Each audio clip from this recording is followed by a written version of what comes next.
আসসালামু আলাইকুম। আজকের এই ভিডিও থেকে আমরা এই অসাধারণ ফ্লাওয়ার ডিজাইনটি তৈরি করা শিখব।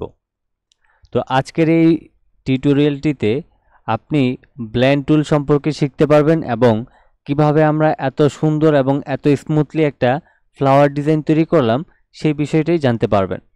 তো চলুন আমরা মূল কাজটি শুরু করে দিই। আমরা এখান থেকে আমাদের তৈরি করা ফ্লাওয়ারটিকে ডিলিট করে দিচ্ছি এবং আমি আপনাদেরকে শুরু থেকে প্রত্যেকটা বিষয় আপনাদেরকে দেখিয়ে দিব। প্রথমে আপনি যে কোনো মেজারমেন্টের একটা হোয়াইট আর্টবোর্ড নিয়ে নেবেন। তারপর এখান থেকে রাইট বাটন ক্লিক করে রেক্ট্যাঙ্গেল টুলে যাবেন অ্যান্ড দেন এইভাবে করে আপনি টেনে এই সাদা আর্টবোর্ড অনুযায়ী আপনি এরকম একটা রেক্ট্যাঙ্গেল নেবেন।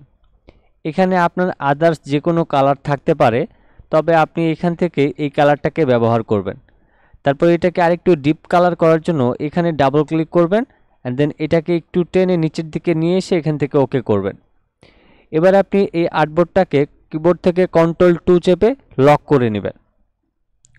এখন হচ্ছে আমরা মূল কাজে আসি। প্রথমে এখান থেকে মাউসের রাইট বাটনটা ক্লিক করে আমরা স্টার টুলে যাব। তারপর এই ফাঁকা জায়গায় মাউসের লেফট বাটনটা ক্লিক করব। এখানে হচ্ছে আমরা 12 লিখে নিয়ে ওকে করব। ওকে করার পর আমি এখান থেকে এটার কালার দিয়ে দিব রেড কালার আপাতত। আর অবশ্যই এখানে আমরা স্টক কালার ব্যবহার করব, এখানে আমাদের ফিল কালারের কোনো প্রয়োজনই নাই। এবার আমরা এটাকে সিলেক্ট করার পর আমি এখান থেকে যে স্টকটা রয়েছে এখান থেকে 0.2 পিটি করে রাখব এবং আমি বোঝার সুবিধার্থে ইয়েলো কালার করে নিচ্ছি এটাকে। তারপর আমি ডিরেক্ট সিলেকশন টুলটাকে সিলেক্ট করে এই গোল কর্নারগুলিকে ধরে আমি ঠিক এইরকম একটা শেপ তৈরি করে নিব। তারপর এটাকে আপনি যতটুকু পারেন আপনি প্রয়োজন অনুযায়ী আপনি এটাকে ছোট করে নেন। আমি আমার প্রয়োজন অনুযায়ী ছোট করে নিয়েছি। এবার হচ্ছে আমি আবারও স্টার টুলে যাব এবং ফাঁকা জায়গায় ক্লিক করব। এবার আমি এখান থেকে 12 জায়গায় 9 দিয়ে আমি ওকে করব। তারপর এখান থেকে আমি ডিরেক্ট সিলেকশন টুলে যাব। আমি একটু জুম করে পেজটাকে আমি ঠিক এইভাবে করে আমি একটা শেপ নিয়ে নিব। এটাকেও আমাদের অবশ্যই 0.2 পিটি রাখতে হবে এবং অবশ্যই এখানে খেয়াল করতে হবে আমাদের যে দুইটা শেপ রয়েছে এই দুইটা শেপের কোনোটাতেই যেন ফিল কালারটা না থাকে। এবার আমি এটাতে আমি রেড কালার দিয়ে দিলাম। এবার আমি দুইটা শেপকে একসাথে সিলেক্ট করব। সিলেক্ট করার পর আমি হচ্ছে এখান থেকে অবজেক্টে ক্লিক করব, তারপর এখান থেকে ব্লেন্ড অপশনে ক্লিক করব। তারপর এখান থেকে এই যে ব্লেন্ড অপশন দেখতেছেন এখানে ক্লিক করবেন। এখানে আপনার এই যে স্মুথ কালার এটা অপশন সিলেক্ট করা থাকবে, আপনি এখান থেকে স্পেসিফাইড স্টেপস এটাতে সিলেক্ট করবেন। এখানে হচ্ছে আপনি কি করবেন 600, 800, 1000 এর মধ্যে আপনি থাকবেন। আমি এখানে 800 করে দিচ্ছি, আপনিও প্রয়োজনে 800 করে নেবেন। আমি 800 করলাম। এবার অবজেক্ট থেকে আমি আবারও ব্লেন্ড অপশনে যাব, এবার মেকে ক্লিক করব। তাইলে আমার ঠিক এরকম একটা শেপ তৈরি হবে। এবার আমি কি করব, আমি হচ্ছে এই ডিরেক্ট সিলেকশন টুলের মাধ্যমে এই সম্পূর্ণ অংশটাকে সিলেক্ট করে আমি এখান থেকে হোয়াইট কালারের উপর ক্লিক করব। তো হোয়াইট কালারের উপর ক্লিক করলে এখানে আমার হোয়াইট কালারটা অ্যাপ্লাই হয়ে যাবে। এরপর হচ্ছে আমি এখানটা একটা ক্লিক করব।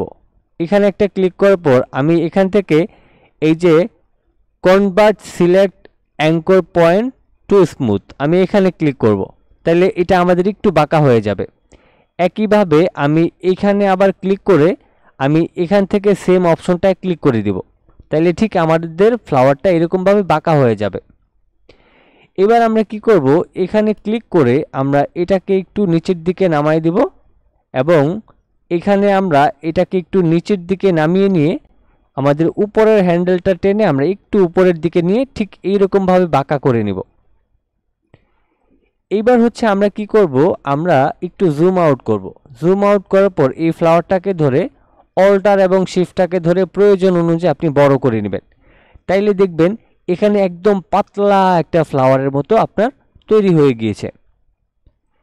এবার হচ্ছে আমরা এই নিচে এখানে ফ্লাওয়ারের যে একটা কাণ্ড থাকে সেটা তৈরি করব। তো তার জন্য আমি এখান থেকে রাইট বাটন ক্লিক করে আমি এখান থেকে ইলিপস টুলে যাব। অল্টার এবং শিফটটাকে ধরে আমি এরকম একটা শেপ নিয়ে আমি এখান থেকে এই কালারটাকে অ্যাপ্লাই করব। অবশ্যই এটার বেলায় ফিল কালার দিয়ে দিবেন। এবার অল্টার এবং শিফটটাকে ধরে এটাকে এখানে বসিয়ে নিয়ে দুইটাকে একসাথে সিলেক্ট করবেন। শেপ বিল্ডার টুলটাকে সিলেক্ট করে কিবোর্ড থেকে অল্টার ধরে মাউসের লেফট বাটনটা এইভাবে ড্র্যাগ করবেন। এবার এখানে দুইটা শেপ থাকবে, একটা শেপকে আপনি ডিলিট করে দিবেন অ্যান্ড দেন এটাকে সিলেক্ট থাকা অবস্থায় আপনি যাবেন রোটেট টুলে। এবার আপনি একটু জুম করে নেবেন। জুম করার পর আপনি এই রোটেট টুলটা দিয়ে আপনি এই কর্নার একটা সিলেক্ট করে দিবেন।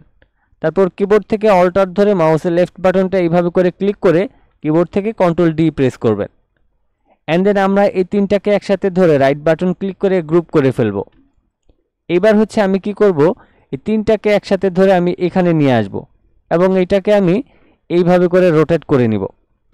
তারপর এটাকে আমি আমার মতো করে সুন্দর করে এখানটায় সেট করে নিব। তো আমি হচ্ছে এখানটায় একটু ভালোভাবে এটাকে বসিয়ে নিই, তাহলে আমাদের শেপটা সুন্দর হবে। এবার এই কর্নারে ধরে শিফটটাকে ধরে আমি এটাকে এইভাবে করে কমায় নিলাম। তারপর আমি এই পাশটাতে আরেকটু এটাকে কমিয়ে নিই, আমি এই পাশটা একটু কমিয়ে দিলাম। ওকে, এবার আমি এটাকে একটু এইভাবে করে চাপায় দেওয়ার চেষ্টা করব। তারপর হচ্ছে আমি কি করব, আমি এখান থেকে হচ্ছে আমি পেন টুলে যাব। পেন টুলে যাওয়ার পর আমি আনুমানিক এখান থেকে শুরু করে আমি এখানে একটু বাঁকা করে একটা শেপ নিয়ে নিব। অবশ্যই আমি সুন্দর করে একটা বাঁকা শেপ নিয়ে নিব। এবার আমি এটাকে স্ট্রোক কালার দিয়ে দিব। তারপর এটাকে আমি একটু এই পাশটাতে নিয়ে একটু এটাকে রাউন্ড করে বসায় নিই, এটাকে আমি এখানে বসায় দিলাম। তারপর আমি কি করব, এটার স্ট্রোকের ভ্যালুটাকে কিছুটা বাড়িয়ে দিব। আমি এতটুকু বাড়ায় নিলাম অ্যান্ড দেন এখান থেকে আমি এই উইথ টুলটাকে সিলেক্ট করব। এবার এই অংশটাতে ক্লিক করে আমি এটাকে একটু বাড়াই নেব হালকা করে। ওকে, এবার যদি আমরা এখানে আপনাদেরকে একটু প্রিভিউটা দেখাই, তাইলে আসলে আপনারা বুঝতে পারবেন আমাদের এই ফ্লাওয়ারটা কতটা সুন্দর হয়েছে। তো দেখেন এখন কিন্তু আমাদের ফ্লাওয়ার ডিজাইনটা দেখতে খুবই চমৎকার লাগতেছে। তো এই ছিল আমাদের আজকের টিউটোরিয়াল। ভিডিওটি ভালো লাগলে অবশ্যই ভিডিওতে একটি লাইক দিয়ে দিবেন। চ্যানেলে নতুন এসে থাকলে অবশ্যই সাবস্ক্রাইব করে সাথে থাকবেন।